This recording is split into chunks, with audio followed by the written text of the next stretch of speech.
Hello dear students. देखो भाई, ये जो लेक्चर अभी आपने पढ़ा ना, इसी को मैं फर्दर आगे लेके आ रहा हूँ। हम ये वाला क्वेश्चन भी अभी रिकॉर्ड कर रहा हूँ मैं।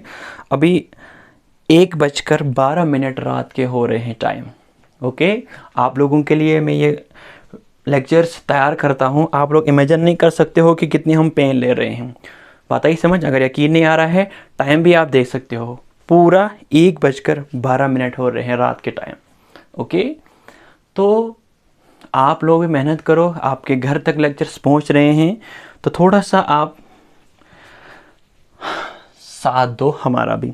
ओके, और आपको साथ क्या देना है भाई? पढ़ना है। लेकिन मैं देख रहा हूँ बहुत कम बच्चे, चाहे मैं जब जो बच्चे हमारे इंस्टीट्यूट में पढ़ रहे हैं उनके बारे में बात करूं, या जो स्कूल में पढ़ रहे हैं उनकी बात में करूं, लेकिन बहुत कम बच्चे पढ़ते हैं। बात आई समझ? लेकिन हम अपने फ़र्ज़ निभा रहे हैं आप लोगों के लिए। मतलब हम आपका लेक्चर्स डिलीवर करते हैं अपने चैनल पे। मैंने फिर से कहा ना कि अभी टाइम हो रहा है 1:13 टाइम हो रहा है, रात के 1:15 बज रहे हैं।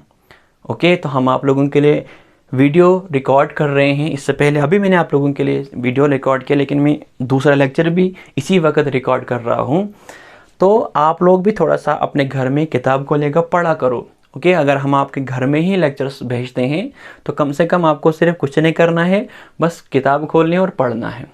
ओके, और ख़ास करके जिन बच्चों के बारे में मैंने बताया ना, वो थोड़ा सा अलर्ट हो जाएं। मतलब पढ़ो यार, कुछ नहीं बनेगा। ये जो आप दरबदरी कर रहे हो कुछ नहीं बनेगा।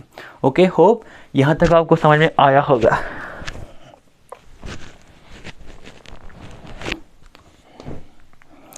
शाबाश। देखो, अभी हमें नेक्स्ट टॉपिक पढ़ना है variation of G with shape of an earth. है ना? देखो, हमारी जो अर्थ की शेप है ना, हमारी जो अर्थ की शेप है वो स्फेरिकल नहीं है, बल्कि कुछ इस तरह से है। इलिप्टिकल शेप होती है अर्थ की, ये इसे कहते हैं इलिप्टिकल शेप।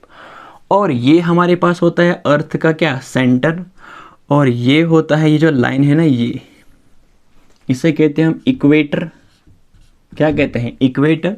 और इसे हम लोग कहते हैं पोल। ये होता है अर्थ का पोल, और ये क्या होता है हमारे पास? इक्वेटर। हाँ, शाबाश। देखो, हमें पढ़ना क्या है कि जी में क्या वेरिएशंस आती है अगर हम अर्थ की शेप को देखेंगे। तो देखो, इधर सेंटर से लेकर इक्वेटर तक, चाहे ये भी इक्वेटर है, ये भी नहीं कहने कि ये भी पोल है, भी इक्वेटर है। हाँ, अब मैं यहाँ की तरफ जा रहा हूँ। देखो, ये रहा सेंटर अर्थ का। अर्थ के सेंटर से लेकर इक्वेटर तक का रेडियस ये रहा, और अर्थ के सेंटर से लेकर पोल तक का रेडियस ये रहा। देखो, हम लोगों को पता है पहले से ही, acceleration due to gravity on the surface of the earth कितनी होती है? G=gm/r का स्क्वायर। देखो, this is constant, gravitational constant, this is again constant. Mass कभी चेंज नहीं होगा अर्थ का, और मास एक कांस्टेंट प्रॉपर्टी होती है ना?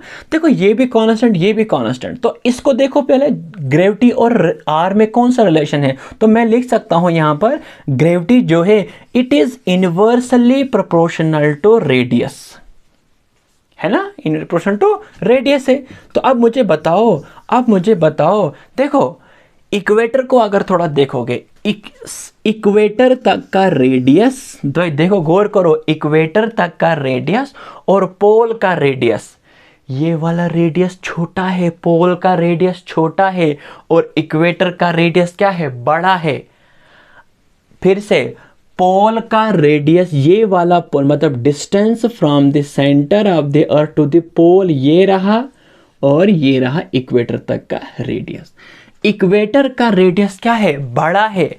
अगर रेडियस ज्यादा है तो इक्वेटर पर ग्रेविटी क्या होगी? बोलो, इक्वेटर पर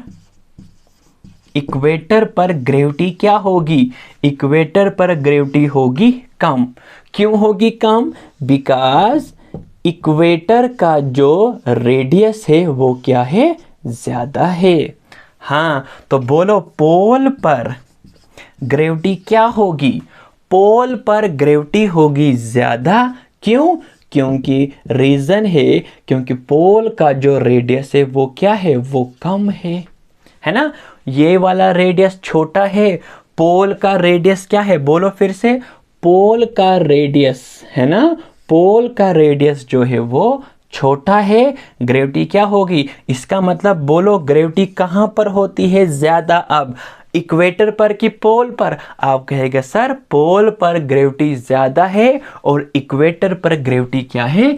इक्वेटर पर ग्रेविटी जो है वो कम होगी और पोल पर ग्रेविटी क्या होती है? ज़्यादा होती है। क्यों होता है? क्योंकि पोल का रेडियस छोटा है, ग्रेविटी होगी ज़्यादा।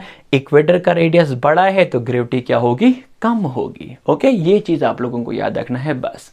उसके बाद एक चीज़ आपको और पूछा जाता है कि अगर हम इक्वेटर से, ये क्वेश्चन आपको मतलब मुझे याद आ रहा है कुछ पेपर में एक बार आया था, लेकिन इससे बच्चे कंफ्यूज होते हैं। देखो क्या क्वेश्चन आया था वहां पर कि अगर हम इक्वेटर से पोल की तरफ जाएंगे, ग्रेविटी इंक्रीज होगी कि डिक्रीज होगी? बोलो। अगर हम इक्वेटर से कहां जाएंगे? पोल तक जाएंगे तो ग्रेविटी इंक्रीज होगी। क्या हो गए? इंक्रीज। क्योंकि अगर हम यहां पहुंच गए, रेडियस ये रहा, अगर हम यहां पहुंच गए रेडियस ये रहा, अगर हम यहां पहुंच गए, मतलब जितना जितना हम इक्वेटर से जा रहे हैं पोल की ओर, रेडियस कम होता जाता है। देखो यहां रेडियस बड़ा है, यहां रेडियस छोटा है, यहां रेडियस छोटा है, यहां और छोटा होगा। तो अगर हम इक्वेटर से जाएंगे पोल की ओर तो ग्रेविटी हो जाती है इंक्रीज। और अगर आपको क्वेश्चन पूछा जाएगा अब इस साल की, अगर हम पोल से जा रहे हैं इक्वेटर, तो बोलो ग्रेविटी क्या होगी? आप कहिएगा सर ग्रेविटी जो होगी वो डिक्रीज हो जाएगी। ये इतना ही आप लोगों को याद रखना है। ओके, तो होप यहाँ तक आप लोगों को समझ में आया। तो अब आप लोगों ने क्या समझा कि अगर हम अर्थ से कहाँ जाएंगे, ऊपर जाएंगे, तब भी ग्रेविटी हो जाती है डिक्रीज। अगर हम अर्थ के सेंटर में जाएंगे या डेप्थ में जाएंगे तब भी ग्रेविटी हो जाती है क्या? डिक्रीज। अब ग्रेविटी कहाँ होती है maximum? On the surface of the earth gravity होती है मैक्सिमम। ओके, होप यहाँ तक आप लोगों को समझ में आया होगा और बाकी की चीज़ें हम नेक्स्ट लेक्चर में पढ़ते हैं। ओके, मुझे लगता है अब नेक्स्ट लेक्चर जो आएगा वो अब ईद के बाद ही आएगा। ओके, कोशिश करता हूँ मैं कल भी अपलोड करने के लिए लेक्चर्स, लेकिन मुझे लगता है कि अब ईद के बाद ही मैं लेक्चर्स को अपलोड करूँगा। तो अब तक आपके लिए ईद मुबारक है सबको, और पढ़ते रहो घर में अच्छे से। ओके, फिर अल्लाह हाफिज़।